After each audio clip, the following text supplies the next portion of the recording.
오늘 이 새벽에도 하나님의 은혜가 저와 여러분에게 함께하기를 기원합니다. 오늘은 요한일서 마지막 날입니다.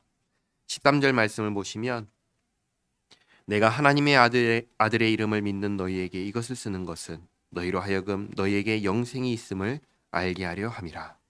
아마도 예수님을 믿는 사람들 중에 자기에게 영생이 있음을 모르는 사람이 있었던 것 같습니다. 그래서 믿는 자는 영생을 가졌다라는 것을 알려주는 것이죠. 14절 그를 향하여 하나님을 향하여 우리가 가진 바 담대함이 이것이니 그의 뜻대로 무엇을 구하면 들으심이라. 이전에 4장에서 하나님 앞에 우리가 담대할 수 있다 할 때에는 예수님께서 십자가에서 우리의 죗값을 다 치르셨기 때문에 예수님을 의지하여 하나님의 심판대 앞에서 담대할 수 있다고 하였습니다. 이번에 말하는 담대함은 다른 종류의 담대함인데 하나님 앞에 나아가 간구할 수 있다라는 의미에서의 담대함입니다. 이렇게 이해하시면 되겠습니다. 왕에게 구할 것이 있습니다. 그러나 아무나 왕에게 나아갈 수 있나요? 아무나 왕에게 나아갈 수 없지요. 내가 구할 것이 있다 하더라도 왕의 허락이 있어야 왕 앞에 나아갈 수가 있는 것입니다. 우리는 예수님 안에서 하나님께 허락을 받은 사람들입니다. 그래서 언제든지 하나님 앞에 나아갈 수 있고 구할 수가 있습니다. 이 자격을 우리가 가졌다. 이것을 담대함으로 표현한 것입니다. 15절 우리가 무엇이든지 구하는 바를 들으시는 줄을 안즉 우리가 그에게 구한 그것을 얻은 줄을 또한 아느니라. 우리는 기도합니다. 매일 기도하고 오늘도 기도합니다. 기도하는 가장 큰 이유는 무엇입니까? 하나님께서 우리의 기도를 들으시기 때문입니다. 하나님께서 우리의 기도를 들어주시지 않는다면 기도할 이유가 없지요. 요한복음은 이렇게 이야기합니다. 예수님께서 너희가 무엇이든지 아버지께 구하는 것을 내 이름으로 주시리라. 우리는 예수님의 이름을 의지하여 담대히 하나님께 나아가 모든 것을 구할 수가 있습니다. 하나님께서는 예수님의 이름으로 우리가 구할 때 우리의 기도를 들으시고 응답하십니다. 그래서 우리는 기도합니다.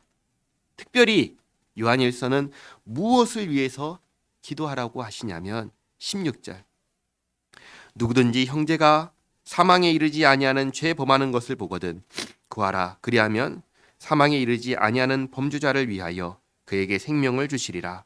사망에 이르는 죄가 있으니 이에 관하여 나는 구하라 하지 않노라.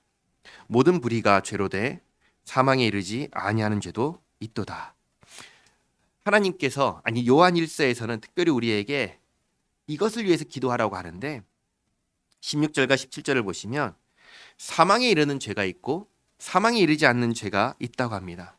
사망에 이르는 죄는 무엇이고 사망에 이르지 않는 죄는 무엇일까요? 이게 사실은 어려운 게 아닙니다. 요한일서에서 이미 앞에서부터 쭉 이야기해 왔던 것입니다. 그러면 뭔가 사망에 이르는 죄는 무엇인가? 바로 적 그리스도에게 속하는 것입니다. 그러니까 적 그리스도에게 속한 사람은 구할 수가 없는 것이죠. 그런 사람을 구하라고 얘기하는 것이 아닙니다.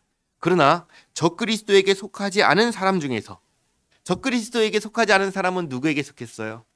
하나님께 속했죠. 이 세상은 두 그룹밖에 없어요. 하나님께 속한 자와 그렇지 않은 자밖에 없어요. 그렇지 않은 자, 적 그리스도에게 속한 자는 구할 수가 없어요. 그러나 하나님께 속한 사람들 중에서 죄를 범하는 사람들이 있는 것입니다. 죄를 범하는 사람들. 이게 사망에 이르지 아니하는 죄를 범하는 것입니다. 그래서 이런 사람들을 위해서 기도하라는 것입니다.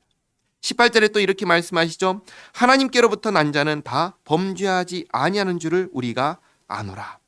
여기서 범죄하지 않는다라는 말은 모든 불의를 행하지 않는다 이 말이 아닌 거예요. 그럼 무슨 의미냐? 사망에 이르는 죄를 범하지 않는다. 다르게 말하면 적 그리스도에게 속하지 않는다라는 말입니다. 왜 그렇게 적 그리스도에게 속하지 아니하는가? 하나님께로부터 나신 자가 예수님께서 그를 지키심에 악한 자가 그를 만지지도 못하느니라.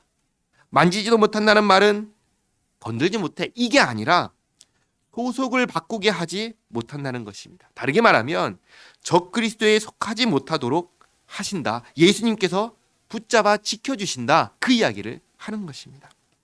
이것을 알기에 사도 바울은 로마서에서 이렇게 이야기했습니다. 내가 확신하노니 사망이나 생명이나 천사들이나 권세자들이나 현재일이나 장래일이나 능력이나 높음이나 깊음이나 다른 어떤 피조물이라도 우리를 우리 주 그리스도 예수 안에 있는 하나님의 사랑에서 끊을 수 없느니라. 그 무엇도 우리를 하나님에게서 빼앗아 적그리스도에게 속하게 하지 못한다. 하나님께서, 아니 예수님께서 우리를 그렇게 지키시고 보호하신다 말씀하시는 것입니다. 19절 말씀, 또 아는 것은 우리는 하나님께 속하고 온 세상은 악한 자 안에 처한 것이며, 또 아는 것은 하나님의 아들이 이르러 우리에게 지각을 주사 우리로 참된 자를 알게 하신 것과, 또한 우리가 참된 자 곧 그의 아들 예수 그리스도 안에 있는 것이니 그는 참 하나님이시요 영생이시라. 자녀들아, 너희 자신을 지켜 우상에게서 멀리하라. 결론입니다. 하나님께서 우리를 사랑하셔서 우리에게 무엇을 주셨죠? 성령을 주셨습니다. 성령께서 우리가 예수님을 알게 하시고 우리가 예수님을 믿게 하셨습니다. 예수님을 하나님의 아들이신 하나님 그리스도시라고 고백하는 우리는 하나님과 사귐이 있는 사람들이며 영생을 소유한 사람들입니다. 그러므로 세상의 유혹에 넘어가지 않도록, 우상에게 넘어가지 않도록, 적 그리스도를 따라가지 않도록 스스로를 지켜 범죄하지 않고 의를 행하며 하나님의 아들을 믿는 믿음 안에서 형제를 미워하지 않고 형제를 사랑하며 살아가는 우리 모두가 되기를 바랍니다. 기도하겠습니다. 하나님, 요한일서를 통해 주신 말씀으로 하나님의 은혜와 사랑을 깨닫습니다. 우리를 사랑하시어 아들 예수님을 보내주시고 예수님 안에서 구원하시고 영생을 주시고 자녀되게 하신 하나님, 또 우리가 하나님께로부터 끊어지지 않도록 붙잡아 주시고 지키시는 하나님, 그 사랑과 은혜에 감사드리며 오늘 주신 말씀대로 우상으로부터 스스로를 지키며 주님과 동행하는 복된 하루가 되게 하옵소서. 예수님의 이름으로 기도하옵나이다.